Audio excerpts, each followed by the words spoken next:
Assalamualaikum warahmatullahi wabarakatuh. Ketemu lagi dengan saya, Alif.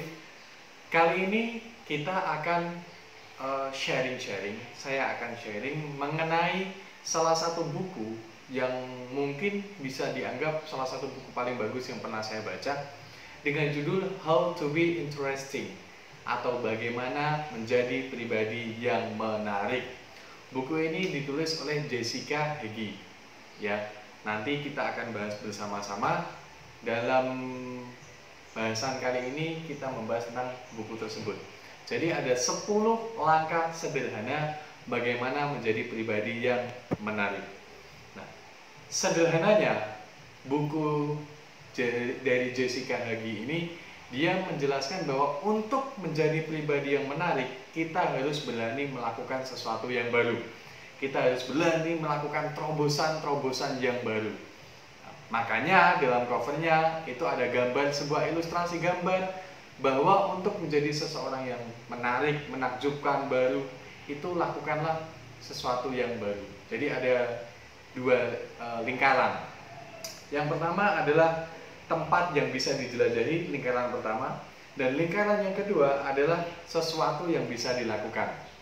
Jadi irisan dari keduanya, tempat yang bisa dijelajahi dan juga sesuatu yang bisa dilakukan, irisan dari keduanya itu berarti sesuatu yang baru, maka itu akan menjadi sesuatu yang sangat menakjubkan, sesuatu yang akan membuat diri kita menjadi pribadi yang jauh lebih menarik. Nah, penasaran kan? Sekarang kita akan coba bahas, kenapa sih kita harus menjadi pribadi yang menarik atau menjadi sesuatu yang atau seseorang yang menakjubkan. Nah, beberapa alasan diberikan oleh Jessica Heggie ini. Yang pertama adalah untuk membatasi penyesalan, terutama penyesalan di masa tua. Kenapa? Karena seringkali orang yang sudah tua itu menyesal gara-gara sesuatu yang tidak pernah dia lakukan. Banyak orang menyesal bukan karena sesuatu yang pernah dia lakukan, tetapi sesuatu yang tidak pernah dia lakukan. Seseorang yang sudah mulai tua, mungkin sudah mulai usia pensiun, di mana di situ dia mengingat mimpi-mimpi masa lalunya yang tidak pernah dia kejar, itu akan menjadi salah satu penyesalan yang paling menyakitkan di masa tua. Karena ya sudah gak ada waktu lagi untuk mengejar. Bukan berarti memang waktunya sedikit, bukan, tapi memang tenaganya sudah mulai terbatas. Kan beda ketika usia masih 20 tahunan, 30 tahunan dengan usia ketika 60 tahunan. Bayangkan anak usia 20 tahunan ataupun 30 tahunan mengejar sesuatu yang sama dengan orang dengan usia 60 tahunan. Mungkin ada yang mengatakan nothing is impossible, boleh. Tetapi ya namanya realita, kita pasti terbatasi. Makanya ketika kita membahas mengenai buku ini, menjadi pribadi yang menarik, menjadi pribadi yang menakjubkan, itu salah satunya adalah untuk membatasi penyesalan di masa tua. Kemudian selanjutnya adalah untuk menghilangkan rasa bosan. Untuk menghilangkan rasa bosan, jenuh dari kegiatan sehari-hari. Rutinitas sehari-hari yang begitu terus berulang-ulang terus. Ketika kita lakukan berulang-ulang terus-menerus, maka akan muncul kebosanan dan kejenuhan. Apalagi ketemunya juga orang-orang itu lagi, tempatnya itu lagi. Kita akan lebih mudah bosan. Makanya di sini disarankan untuk menjelajahi sesuatu yang baru, menjelajahi tempat yang baru, kemudian melakukan sesuatu yang baru juga. Nah, alasan selanjutnya adalah untuk meninggalkan jasa. Sebenarnya bukan hanya meninggalkan jasa, tapi juga meninggalkan karya, maksudnya jasa atau karya.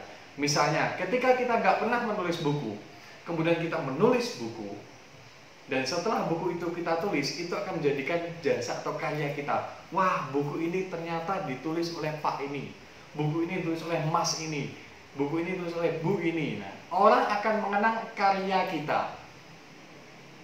Orang mengenang apa yang kita lakukan. Orang mengenang jasa kita, mengenang karya kita.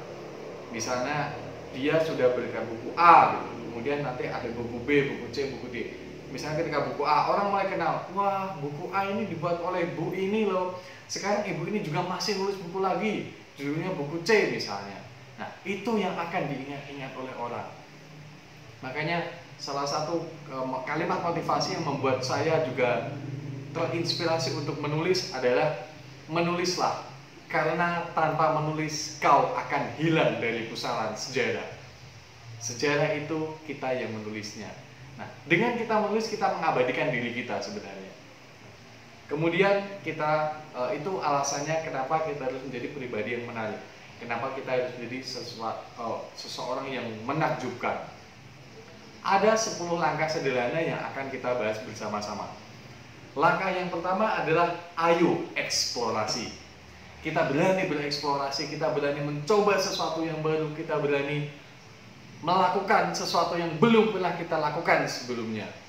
Itu akan membuat kita menambah pengalaman, kemudian membuat kita belajar. Misalnya kita nggak pernah masak, misalnya kebiasaan masaknya cuma mie instan, tiba-tiba kita iseng, gimana ya kalau aku nyoba masak sop deh, masak sop jadinya gimana ya. Kemudian kita nyoba masak sop, mungkin rasanya hampir pasti nggak karu-karuan, meskipun ikut tutorial di YouTube misalnya. Itu hampir pasti percobaan pertama itu hampir pasti gagal, percaya saya. Hampir pasti selalu gagal. Tidak akan ada yang bisa langsung sempurna. Tetapi ya itulah namanya proses. Mencoba sesuatu yang baru. Ya, itu akan membuat kita menambah pengalaman. Kemudian dari pengalaman itu kita belajar hingga akhirnya kita terus-menerus melakukannya hingga kemudian menjadi sempurna. Kemudian setelah dalam bahasan mengenai eksplorasi ini ya, itu kita diminta menjelajahi tempat baru, berkenalan dengan orang baru, mencari pemandangan yang baru barangkali. Begitu banyak tempat di dunia ini yang bisa kita jelajahi. Mungkin, mas, aku nggak punya uang, mas, aku susah kalau harus ngumpulin uang dulu, gajiku nanti terlalu nggak cukup kalau gini-gini. Ya udah, cari aja yang mudah, yang murah, yang gratis, misalnya jalan ke mana kayak ke tempat yang dekat dengan rumah barangkali, tempat yang agak jauhan dikit. Kan nggak mungkin, Anda juga, saya yakin Anda belum keliling satu kecamatan full itu pasti belum. Ya minimal kalau mau ekstrim ya, itu keliling ke rumah tetangga satu-satu ya. Bertamu satu-satu itu kan sudah sebuah pengalaman yang baru mungkin, cuma ya agak aneh barangkali ya. Sebenarnya nggak agak aneh sih, lain daripada yang lain ya, itu aja bahasanya. Nah, di pesan ini juga mengapa kita melakukan sesuatu yang baru, agar kita tidak menjadi katak dalam tempurung. Katak dalam tempurung ya hidupnya ya begitu-gitu aja, dia nggak pernah keluar dari zona nyamannya. Nah, katak dalam tempurung. Nah, ketika kita nggak pernah keluar dari zona nyaman, di buku How to Be Interesting ini juga mengatakan bahwa ketika kita mampu dan mau keluar dari zona nyaman, maka kita akan menuju zona keajaiban. Ketika keluar dari zona nyaman, kita akan menuju zona keajaiban. Kenapa disebut ajaib? Karena kita tidak pernah menyangka, kita tidak pernah menduga apa saja yang akan kita temui dalam zona keajaiban itu. Itu yang akan kita temui. Keluar dari zona nyaman, keluar dari rutinitas, keluar dari kebiasaan, maka kita akan menuju ke zona keajaiban. Siap menuju ke zona keajaiban? Nah, mari kita coba ya. Kemudian setelahnya kita mencoba untuk melakukan yang namanya relaksasi. Maksudnya relaksasi ini bukan selalu dengan hipnotis ya, bukan ya, nggak selalu hipnotis. Maksudnya relaksasi adalah manusia punya 5 panca indera, benar kan ya? Nah, ketika posisi relaksasi ini kita mencoba untuk merasakan seluruh hal yang ada di dalam lingkungan kita lewat kelima panca indera kita. Misalnya waktu duduk relaksasi, coba rasakan benar-benar udara yang ada di sekitar kita. Dengarkan suara yang ada, kemudian rasakan apa yang kita sentuh, dan lain sebagainya. Relaksasi berfungsi untuk memaksimalkan fungsi panca indera. Merasakan here and now, atau bahasa kerennya zaman sekarang itu mindfulness. Ya, merasakan benar-benar, ya ini saya dan ini saya merasakan apa yang ada di sekitar saya. Banyak orang lupa di zaman modern ini. Kenapa? Karena mereka sudah terbiasa bangun pagi langsung mandi, berangkat kerja, nanti sibuk dengan kerjaan, pulang capek, istirahat, begitu terus berulang-ulang terus. hingga akhirnya lupa bahwa dia juga harus menyadari bahwa dia adalah bagian dari salah satu lingkungan besar yang ada di dunia ini.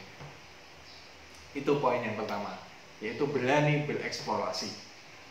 Kemudian poin yang kedua adalah dengan membagikan apa yang Anda alami. Setiap manusia punya pengalaman yang berbeda, benar? Saya punya pengalaman yang berbeda. Begitu pula Anda pasti juga punya pengalaman yang berbeda. Ini yang akan kita bagi. Ini yang akan kita ceritakan kepada orang lain. Nah, dengan begitu kita akan menjadi pribadi yang lebih menarik. Nah, salah satu caranya adalah ajak orang lain untuk memasuki dunia Anda. Ajak orang lain memasuki dunia Anda. Ceritakan kisah hidup Anda. Ceritakan pengalaman Anda. Barangkali, aduh kemarin habis kecopetan. Atau mungkin, aduh kemarin tuh temanku tuh habis utang. Tapi habis utang tuh nggak dibayar, kan sakit. Nah misalnya ya kayak gitu. Utang nggak dibayar emang susah ya. Orang-orang ini, aduh. Kalau utang tuh melas itu, pinjam duit dong, kasihan. Tapi ketika kita yang nagih utang, jadi malah kita yang lebih digalakin sama dia ya. Atau kadang pura-pura lupa gitu, aduh itu. Makanya jangan terlalu sering berhubungan dengan utang. Entah menjadi orang yang menghutangi atau menjadi orang yang apalagi menjadi orang yang berhutang ya. Itu dijaga benar-benar. Kemudian setiap orang pasti punya potensi yang berbeda-beda. Makanya dalam bagian ini, bagikan apa yang kita alami dengan kita menceritakan sesuatu kepada orang lain. Orang lain juga bercerita tentang dia. Kita sama-sama berbeda. Maka kelebihan masing-masing ini bisa dikolaborasikan.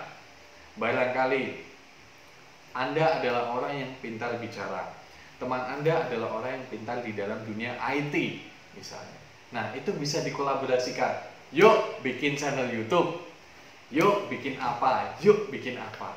Nah, itu fungsinya manusia memang ya seperti itu. Kita saling berkolaborasi. Bukan berkompetisi terus bukan, tapi berkolaborasi. Bekerja sama, mencari kelebihan dan kekurangan masing-masing, kemudian saling melengkapi. Selanjutnya adalah dengan kita menceritakan diri kita, orang akan tahu kemampuan diri kita. Orang akan tahu kapasitas kita, orang tahu kelebihan kita. Misalnya saya tidak bercerita dan saya tidak mengatakan kepada orang bahwa saya ini motivator loh. Saya motivator humor. Apa sih motivator humor? Motivator humor itu yang ngisi pelatihan ataupun motivasinya itu bukan cuma motivasi aja. Bukan cuma sahabat-sahabatku yang super menjadi seorang manusia harus selalu optimis. Tidak seperti itu ya. Bukan seperti itu, bukan hanya seperti itu. Tapi juga ada humor-humornya, ada ketawanya, ada ice breakingnya dan lain sebagainya. Itu yang menjadi pembeda. Hingga akhirnya orang kenal, oh Anda itu orangnya begini ternyata ya. Ketika nanti dia membutuhkan sesuatu, aku butuh motivator, bisa jadi dia mengundang saya. Kenapa akhirnya dia mengundang saya? Karena dia sudah mengenal saya. Kenapa dia mengenal saya? Karena saya memperkenalkan diri kepada dia. Itu adalah salah satu keuntungan ketika kita membagikan sesuatu yang kita alami. Kemudian sarannya yang lain adalah jangan malu-malu. Lebih aktif lagi dalam bicara, lebih aktif lagi dalam mungkin mengusulkan pendapat, gagasan, ide, dan lain sebagainya. Sehingga ketika kita lebih aktif, orang akan melihat, ih siapa sih? Kok ngomong terus ya? Ih bagus loh sarannya, bener itu. Nah itu yang akan membuat orang akhirnya mengenal kita. Kemudian selanjutnya adalah salah satu hal ketika dampak dari kolaborasi tadi ya, ketika kita bisa membuat yang namanya komunitas. Nah, komunitas ini adalah bagaimana kita menguatkan ataupun menguatkan mesin kita atau modal kita untuk mencapai tujuan yang sama dengan kecepatan yang lebih cepat, ya, dengan kekuatan yang lebih kuat juga pastinya. Kenapa? Karena ada komunitas, ada wadah, ada sesuatu yang kita kerjakan bersama-sama. Kita punya misi bersama-sama. Kan beda ketika mengerjakan sendirian dengan mengerjakan bersama komunitas. Ya, pasti beda. Itu tips yang kedua, yaitu dengan membagikan apa yang kita alami.